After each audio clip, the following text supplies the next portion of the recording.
Hello everyone! Today is our storytelling time.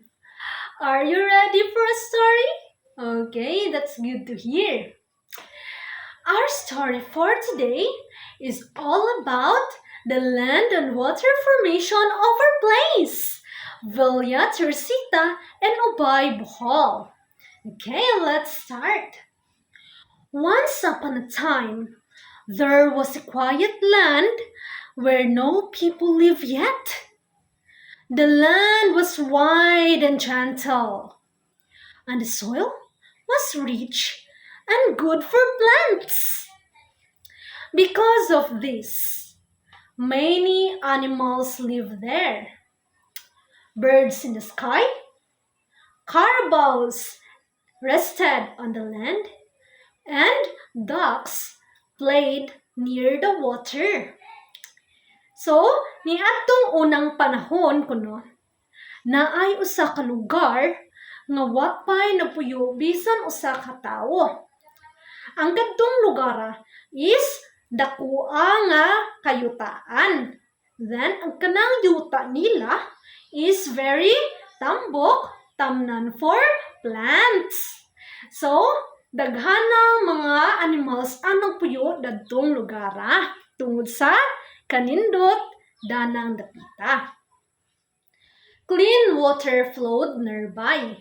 The water helped the plants grow and keep the land alive. The land and water work together like best friends. Nianang lugar naay river nga duol. Ang kana nga river nagatabang para sa pagpatubo sa mga buwak gamit ang iyahang tubig. Ninduta jud ng lugar. Ang mga yuta adtuog kanang tubig nagtrabaho as best friends. Kay nga naman, yes, nagtabang sila para mapatambok ang mga tanom. One day, families named Mabolok, Mantika, Andreas found this beautiful place. They said, "This is a good place to live." Unsay gisulti nila? This is a good place to live. Kanindot aning lugara puy-an. Kay nga naman, very maanindot ning lugara na amis jud silang Mantika, Mabulok, and Reyes tanang lugara sa tungod ka maadyo, kanindot, ug kagwapa. They built simple homes, planted crops, and raised animals.